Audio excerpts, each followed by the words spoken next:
Hola, ¿cómo están? Hoy vamos a dedicar este espacio a lo que es nuestra historia argentina y vamos a hablar de los gobiernos radicales, la creación, sus orígenes, las primeras presidencias y en qué contexto se creó este partido político. En 1889, Argentina estaba convulsionada por una grave crisis económica que se había prolongado por 2 años y había causado una brusca caída de los salarios, un aumento de la desocupación y un reguero de huelgas nunca antes visto. El Estado argentino estaba recién constituyéndose en una época en donde las élites conservadoras vivían del poder y se concentraban en un régimen oligárquico. Vamos a recordar este régimen oligárquico que vimos en clases anteriores, donde se caracterizaba por el fraude electoral, de cómo accedían al poder, de que eran un conjunto de personas, políticos, que solamente gobernaban para beneficiar a una pequeña parte de la población. El 1 de septiembre de 1889, un grupo de jóvenes organizó un gran mitin juvenil en el Jardín Florida de la ciudad de Buenos Aires, donde se constituyó la Unión Cívica de la Juventud, con el fin de aglutinar al amplio espectro de opositores al régimen de Miguel Juárez Celman. Recordemos que Miguel Juárez Celman era uno de los políticos que pertenecían a este régimen oligárquico. La Unión Cívica decidió protestar contra la crisis que azotaba al país en ese momento y sobre todo en cuanto al fraude electoral. Para ello se organizó una revolución el 26 de julio. A este movimiento se lo conoce como la Revolución del Parque, porque se inició en el Parque de Artillería, que era el lugar donde el ejército guardaba las armas. Luego de 3 días, la revolución ha sido derrotada. Para la creación de este partido político, existieron muchas revoluciones donde hubo muchos muertos, donde estábamos pasando por un mal momento económico, social, político, donde recordemos que el régimen oligárquico solamente gobernaba en beneficio de una pequeña parte. Esa pequeña parte de la población eran personas con un alto poder económico, o sea que tenían plata, tenían tierras, poseían empresas. Entonces se empezaron a revolucionar y estas fueron las primeras expresiones sociales que tuvimos. El 13 de abril de 1890, la Unión Cívica de la Juventud se consolidó con un gran acto en el Frontón Buenos Aires, donde se fundó un nuevo partido llamado Unión Cívica. Como presidente fue elegido Leandro Alem, quien procuró enarbolar la bandera de los desposeídos ante la oligarquía y así incluyó a líderes de las distintas tendencias opuestas al unicato de Juárez Celman. Este señor que ustedes ven acá era el representante en ese momento de la Unión Cívica, el representante más importante, diría, de la Unión Cívica, un nuevo partido político.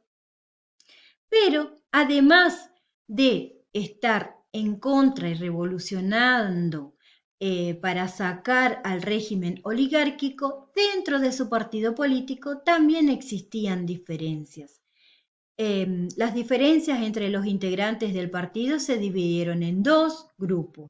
Por un lado, la Unión Cívica Nacional, liderado por Bartolomé Mitre, y la Unión Cívica Radical seguía conducida por este señor que era Leandro Alem. Accedieron, después de tantas revoluciones y luchas, pudieron acceder al poder y la primer presidencia fue la de Hipólito Yrigoyen. Líder de la Unión Cívica Radical, había sido elegido presidente en las elecciones de abril de 1916. Su victoria fue significativa ya que se convirtió en el primer presidente electo por voto popular en la historia argentina, rompiendo con la tradición de los gobiernos dominados por las élites políticas. Entonces, dijimos que, ¿por qué sería el primer presidente electo por voto popular? Porque Recordemos que el régimen oligárquico existieron muchos fraudes, distorsión de lo que es la democracia, existieron violencias, votos múltiples, donde podían ir a votar las veces que consideraban, y más si votaban a ellos mismos, eran elegidos como candidatos gente que tenía mucho poder adquisitivo, mucho dinero, las leyes eran en favor a ellos mismos, entonces esa era la característica particular. El voto popular era que podían votar eh, toda la población excepto las mujeres. Todavía en ese entonces no votábamos las mujeres. Los inmigrantes podían acceder al voto, cosa que en el régimen oligárquico no. Eso sería el voto popular. Política de transformación, dice el título de esta diapositiva, era porque tuvo muchas acciones de transformación donde nosotros como argentinos estábamos acostumbrados a un régimen totalmente autoritario y corrupto.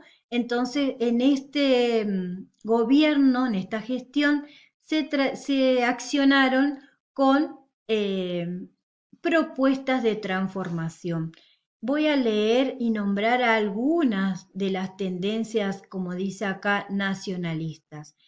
Se destacó, por ejemplo, la creación de la empresa petrolera YPF, en las nuevas leyes rurales, el fortalecimiento de la red pública de ferrocarriles, la reforma universitaria y una política exterior fuertemente autónoma de las grandes potencias. En materia laboral impulsó algunas leyes obreras como la ley de la jornada de 8 horas y la ley de descanso dominical e intervino como mediador neutral en los conflictos entre sindicatos y grandes empresas.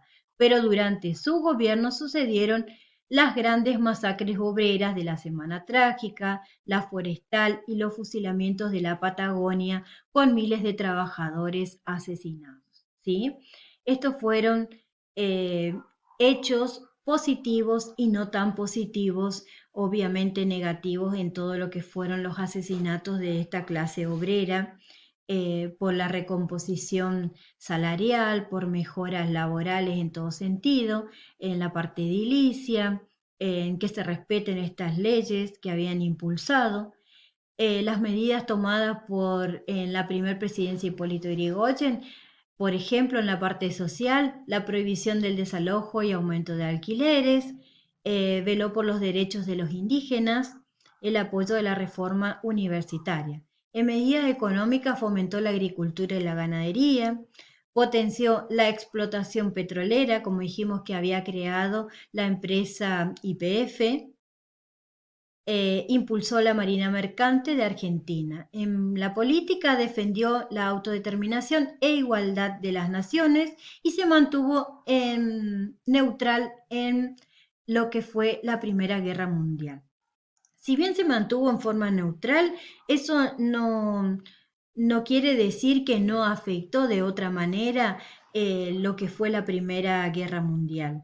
No podíamos vender nuestra materia prima a ciertos países porque estaban en crisis económica. No solamente la Argentina en ese momento estuvo en crisis económica, si bien nosotros no integramos esa guerra, sí nos afectó de manera económica. Luego de que Hipólito Yrigoyen termine su mandato, seguimos con la presidencia de Marcelo T. de Alvear, donde sí fue un poco más positivo en la parte económica y también política, pero era diferente el manejo que tenía este señor, distinto a lo que fue Irigoyen.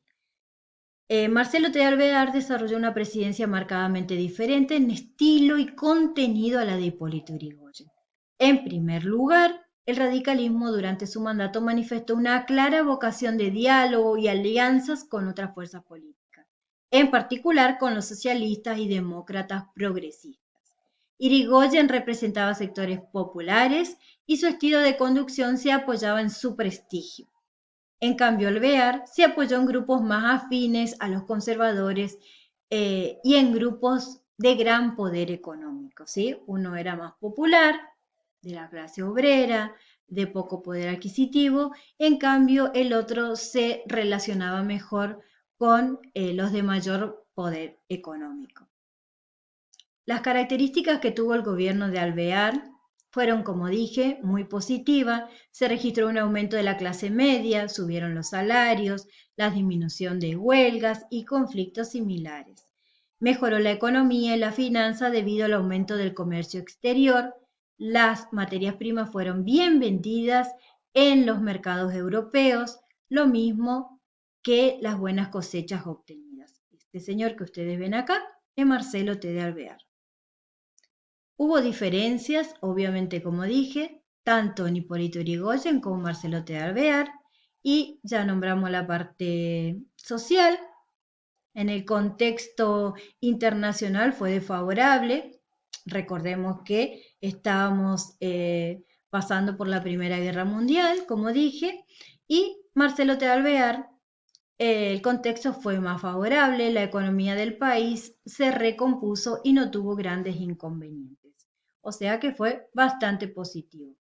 La segunda, después que termine Alvear su mandato, seguimos con la segunda presidencia de Irigoyen. Ganó con una amplia mayoría. También tuvo muchas crisis. El gobierno no pudo reaccionar ante la crisis y fue perdiendo apoyo. ¿Sí? Acá dice que tuvo que gobernar en uno de los periodos más complejos de la historia argentina, ya que la crisis mundial iniciada en 1929 también afectó gravemente a nuestro país. Se creó una cosa muy positiva, el Ministerio de Salud Pública, el Instituto de Nutrición, y se otorgaron varias becas para la investigación e investigaciones médicas. En ese momento existió un golpe de Estado, que fue el primero de nuestro país, en 1930. Fue el 6 de septiembre que derrocaron al presidente constitucional. No pudo terminar su segundo mandato Hipólito Yrigoyen. Al Congreso Nacional y a 12 de los 14 gobiernos provinciales. No fueron derrocados los gobiernos, por ejemplo, de San Luis y Entre Ríos, dando inicio al periodo conocido como la década infame, que transcurrió desde 1930 a 1943. El golpe de 1930 fue el primero de una serie de golpes de Estado cívico-militares que interrumpieron los mandatos constitucionales hasta 1983. En la próxima clase vamos a ver lo que es la diferencia de democracia, autoritarismo y los siguientes golpes de Estado que tuvimos en nuestro país. Espero hayan entendido los primeros gobiernos radicales, cómo se creó y en qué contexto se creó. ¿Sí? Entonces, nos vemos la próxima.